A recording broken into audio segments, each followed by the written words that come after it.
भैरव साधना, याद हमने आज शुरू की थी कि भैरव साधना करने वाले की दृष्टिकोण जो है वो नैरो नहीं रह जाती, सूक्ष्म नहीं रह जाती, वो एकदम विस्तृत विस्तृत हो जाती है, बढ़ जाती है, व्यापक होने लगती है।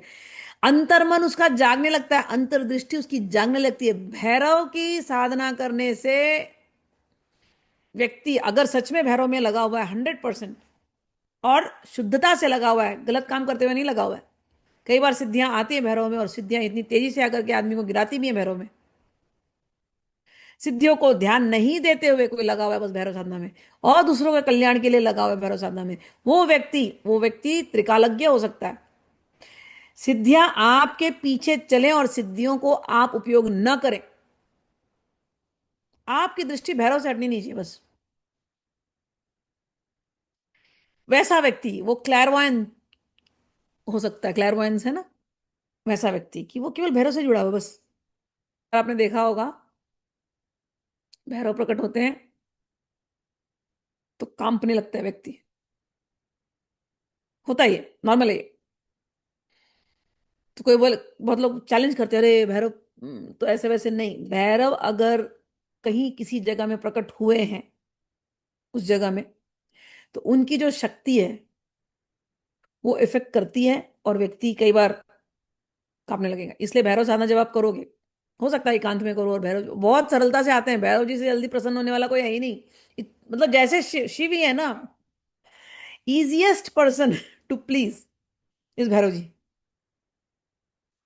और भैरव जी की साधना करने लोगों को बोलो आ जाओ आ जाओ, प्लीज आ जाओ, प्लीज आ जाओ, प्लीज आ जाओ, हो सकता है आप कांपने लग जाओ, हो सकता है आप अपना सर ऐसे पटकने लग जाओ, हो सकता है कुछ भी हो सकता है भैरव जी आते तो।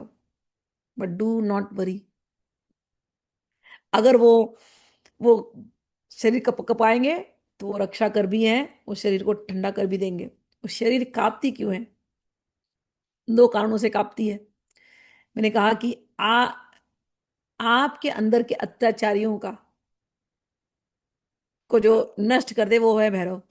आपके अंदर अत्याचारी कौन है भाई? आपके अपने षड रिपु, छह दुश्मन, काम क्रोध लोभ मोह ममत मद मत्सर, उनके बीज जो आपने छुपा करके रखे हैं। चाहे आप देवी की साधना करो, चाहे भैरव की साधना करो, चाहे आप गुरु की साधना करो, ये छह जो जो दुश्मन जो आपके अंदर छुपे बैठे हैं, न जाने कितने फौज में बैठे हैं, उनको निकालने का काम वो करते हैं। जब वो निकालते हैं तो हम लोग कांपने लगते हैं। और जब उन क्षणों में कांपते हैं, गिरते हैं धड़ाधड़, और उसके बाद जब 2-3 दिन उसका इफेक्ट बहुत होगा स्ट्रांग, फिर आप नॉर्मल हो जाओगे। फिर उसके बाद जब कंपन आएगी वो अलग कंपन होती है। पहली कंपन तकलीफ वाली होगी, दूसरी कंपन आनंद वाली होती है, कि आनंद आता है। और वो, लेकिन वो समय लगता है, ठीक है ना। तो ये नहीं कि आपने पहला कंपन दूसरा कंपन में अब आप भैरव प्रकट हो गए, नहीं, ऐसा नहीं है। वो आते हैं, वो अपना प्रूफ देते हैं कि मैं हूं तेरे साथ। शरीर कांप रहा है, कभी कभी टेम्परेचर आपके एकदम डाउन हो जाएगा, एकदम सक करके नीचे, ठंडा। कभी एकदम हीट पैदा हो जाएगा बहुत बॉडी में। ये होता है, देवी के साधना में भी होगा, भैरव के साधना में भी होगा, एकदम हीट। तो आप सही चल रहे हो, चिंता मत करो। और आप घबराओ मत। क्यों? क्योंकि रक्षा करने वाले यही है, ठीक है ना। तो अंदर के आपके उनको निकाल करके आपको पवित्र बना देंगे।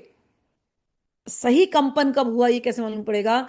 सही कंपन जब हो रहा है तो आप आनंद की स्थिति में होते हैं। आंसू निकल सकते हैं, आप रो सकते हो, लेकिन अ, जो आंसू होते हैं ना वो आनंद के आंसू होते हैं। और ये आनंद की जो स्थिति होती है आपके जीवन में बहुत लंबे समय तक चलेगी। मतलब आप हफ्ता 10 मतलब इट विल गो। आनंद आपका पीछा नहीं छोड़ेगा। साधना में आप सफल हो गए हैं, उसका सबसे बड़ा लक्षण यही है। ये कांपना अपना लक्षण नहीं है, ये तो बिगिनिंग है, ये तो बिगिनिंग है। साधना में आप सफल हो गए हैं, इसका एक ही लक्षण है कि आप हमेशा आनंद में हैं, आप हमेशा शांत हैं। आप अगर अंदर में रेस्टलेस हैं तो अभी आप साधना में आगे नहीं बढ़े हैं।